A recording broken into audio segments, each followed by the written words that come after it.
चुनावी माहौल में बिहार की एक ऐसी सीट है जो राष्ट्रीय स्तर पर चर्चा का विषय बनी हुई है और बिहार की वो सीट है पूर्णिया की। और पूर्णिया से जिसका नाम जुड़ रहा है चर्चा के लिए वो है पप्पू यादव का नाम। दरअसल अपराध और सियासत में बराबरी से नाम जिनका लिया गया वो पप्पू यादव, और वो पप्पू यादव अपनी सियासी पारी को कांग्रेस के मोड़ तक ले आए हैं। उन्होंने अपनी पार्टी जन अधिकार पार्टी का विलय कांग्रेस पार्टी में कर दिया इस उम्मीद के साथ कि पूर्णिया सीट जो उनकी पसंदीदा सीट है, यहां से वो कांग्रेस पार्टी के टिकट पर इस बार का लोकसभा चुनाव लड़ते दिखाई देंगे। लेकिन इसके पहले जो कुछ सियासी घटनाक्रम हुआ था वो उनके आड़े आ गया। दरअसल बताया यह गया कि अब कांग्रेस पार्टी के टिकट पर वो चुनाव नहीं लड़ पाएंगे क्योंकि आरजेडी के साथ जो सीटों का बंटवारा हुआ है कांग्रेस का, उसमें पूर्णिया, मधेपुरा और सुपौल की सीट कांग्रेस को मिली ही नहीं।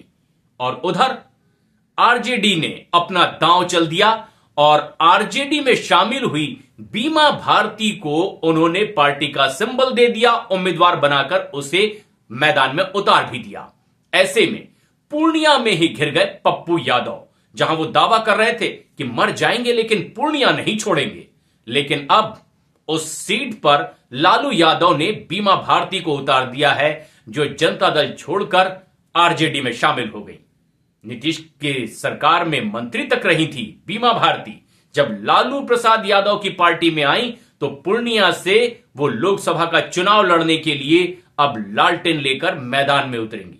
लेकिन खास बात यह कि आखिर ऐसा क्यों हो गया, इसके पीछे का सियासी घटनाक्रम ये जो बताया गया वो ये कि लालू यादव ने पप्पू यादव को सजेस्ट किया था कि अगर उन्हें पार्टी का मर्जर करना ही है तो क्यों ना वो आरजेडी में कर दें और फिर अपनी पसंद की सीट से चुनाव लड़ लें, चाहे पूर्णिया, मधेपुरा या फिर सुपौल की।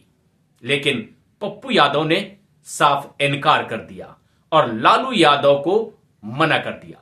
लेकिन एक वक्त ऐसा भी था, सियासत के गलियारों में चर्चा यह भी थी कि लालू यादव का सियासी उत्तराधिकारी पप्पू यादव हो सकता है।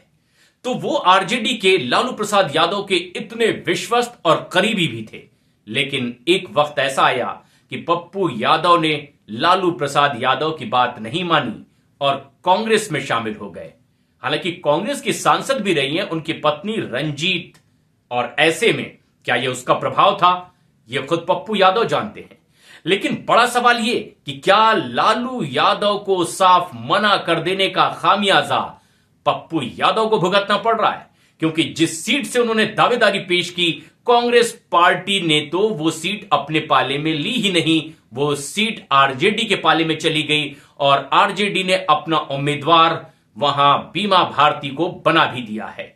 ऐसे में अपनी चक्रव्यूह में पप्पू यादव बुरी तरह से फंसते दिखाई दिए।